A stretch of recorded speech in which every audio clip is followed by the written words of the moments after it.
அனைவருக்கும் வணக்கம். நட்சத்திர வரிசையில் 16வது நட்சத்திரம் விசாக நட்சத்திரம் ஆகும். இந்த நட்சத்திர அதிபதி குரு பகவான் ஆகும். விசாக நட்சத்திரம் முதல் 1, 2, 3 பாதங்கள் துலா ராசியில் உள்ளது. 4ஆம் பாதம் விருச்சிக ராசியில் உள்ளது. துலா ராசி அதிபதி சுக்கிர பகவான் ஆவார். விருச்சிக ராசி அதிபதி செவ்வாய் பகவான் ஆவார். விசாக நட்சத்திரம் ஆண் பெண் இருபாலருக்கும் உள்ள பலனை பார்ப்போம். விசாகம் ஆண்கள் விசாகம் 1, 2, 3 பாதம் சிறப்பாய் இருக்கும்.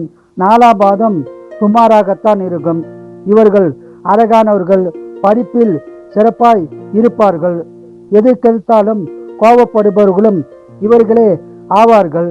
டார்க் கலர் ட்ரெஸ் விரும்பி அணிவார்கள். 3ஆம் பாதம் உள்ளவர்கள் டாக்டராக அதிகமாக இருக்க வாய்ப்புள்ளது.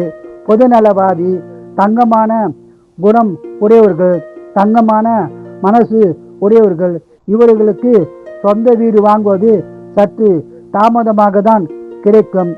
70% அரசு துறையில் பணியில் இருப்பார்கள். 80% தனியார் துறையில் பதவியில் இருப்பார்கள். குழந்தைகள் மீதும் மனைவி மீதும் அதிக பாசம் உடையவர்கள். நான்வெஜ் பிரியர்கள். முருகர் அம்மன் மீது பக்தி அதிகம் கொண்டவர்கள் இவர்களே ஆவார்கள். 4ஆம் பாதம் சற்று கஞ்சதனமானவர்கள். யாரிடமும் ஏமாற மாட்டார்கள். மேலும் அனைவருக்காக பாடுபட கூடியவர்களும் இவர்களே ஆவார்கள். விசாக நட்சத்திரம் பெண்கள். இவர்கள் பெரும்பாலும் குண்டாக இருப்பார்கள். நான்வெஜ் பிரியர்கள். குழந்தைகளிடமும் கணவரிடமும் அதிகம் பாசமுடையவர்கள். எதற்கெடுத்தாலும் கோபப்படுபவர்களும் இவர்களே ஆவார்கள். சுற்றுலா செல்ல அதிகம் ஆசைப்படுபவர்களும் இவர்களே ஆவார்கள். புடவை கட்ட அதிகம் ஆசைப்படுவார்கள். நன்றாக புடவை அணிவார்கள். ஊர் சுட்ட ஆசைப்படுபவர்கள். அம்மன் மீது அதிகம் பக்தி கொண்டவர்களும் இவர்களே ஆவார்கள்.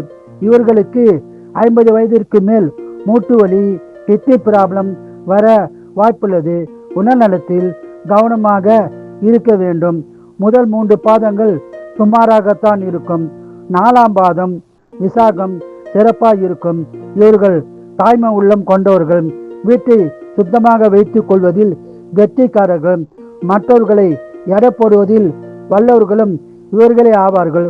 பொதுவாக இவர்கள் தங்கமான மனசு உடையவர்களும் தங்கமான குணவுடையவர்களும் ஆவார்கள்.